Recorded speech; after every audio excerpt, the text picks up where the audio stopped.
friends Les, Jacob, Jarrett, and Damien. And we're actually doing a little photo shoot for American Motorcyclist magazine.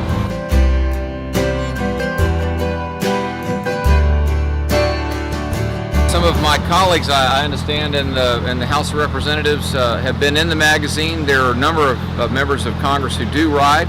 One of my best friends in Congress is Rigell, and I know he drives a BMW. And I haven't, well, I'm going to forgive him for that. Anyway, we got a little competition going on here, but look, we all have this in common. We love riding, we love being outside, and what the sport of riding motorcycles brings to us, the freedom that it brings to us, and the relaxations.